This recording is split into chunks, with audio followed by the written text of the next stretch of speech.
महापुरुषों की जरूरत रहती ही रहती है। ये खास हो सकते हैं, ये खास हो सकते हैं, लेकिन मेरे लिए कोई खास नहीं है। मेरे लिए वो खास है जो समाज के हित में काम करेगी। लेकिन आपके लिए आपका बहनोई खास है, चाहे वो समाज के लिए काम करे या ना करे। साला खास है, चाहे वो समाज के लिए काम करे, आपकी विचारधारा का विरोधी होगा, लेकिन फिर भी आपके लिए वो, क्योंकि आपके लिए रिश्ते होंगे।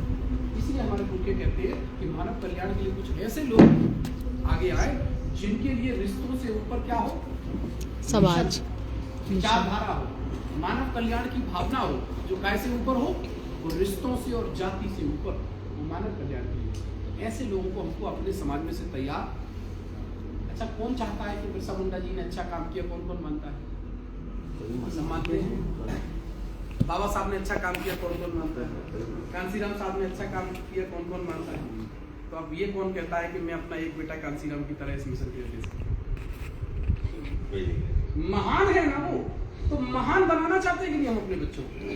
बनाना चाहिए ना। बिरसा मुंडा जी 25 साल की उम्र में कुर्बानी दे दी है। आज हम याद कर रहे हैं ना। हम अपने बाबा के पिताजी को नाम भूल गए होंगे, भूल गए ना।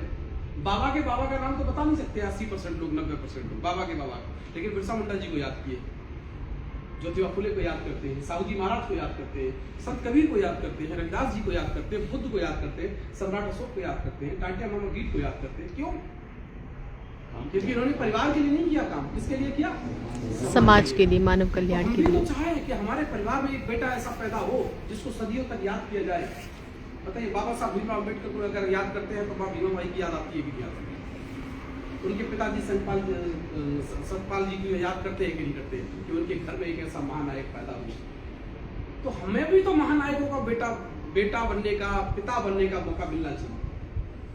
हम ऐसे समाज में पैदा हुए हैं जहां हमको बहुत कुछ करने के लिए मिला है। अगर यही हम उन जो कथा कथक अपने आप को उच्च कहते हैं, मैं उनको सबसे निकृष्ट कहता हूँ, उनके वर्ग में अगर हम पैदा हो जाते तो हमारे पास करने के लिए कुछ था ही नहीं। चोरी, बेईमानी, लूट खसोट के अलावा हमको कोई काम नहीं सिखाया जाता। लेकिन यहाँ हमको मानवता सिखाई जाती है, इंसानियत सिखाई जाती है, भाईचारा सिखाया जाता है, प्रेम करुणा सिखाई, क्योंकि हम ऐसे वर्ग में पैदा हुए, क्योंकि हमारे महापुरुष मानवतावादी थे।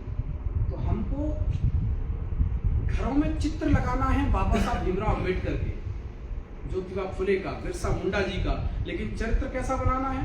बोले मेरा बेटा धीरू भाई अंबानी बनेगा, मेरा बेटा रतन टाटा बनेगा, मेरा बेटा अडानी बनेगा। तो ये तो लूट खसोट करके बने हुए, तो ऐसा बनाना है। तो बिरसा मुंडा जैसा बनाना है तो कुर्बानी देनी है, बाबा साहब अम्बेडकर जैसा बनवाना है तो कुर्बानी देनी है। और जो कौम कुर्बानी नहीं देती है वो गुलाम हो जाती है। कांसीराम साहब लिख कर बिरसा मुंडा जी ने कहा कि जो नौजवान लोग अगर कौम के लिए काम नहीं करेंगे तो समाज गुलाम हो जाएगा। आज मेरा सारा का सारा समाज केवल इस बात में लीन हो गया है कि मेरा और मेरे परिवार का भला कैसे हो।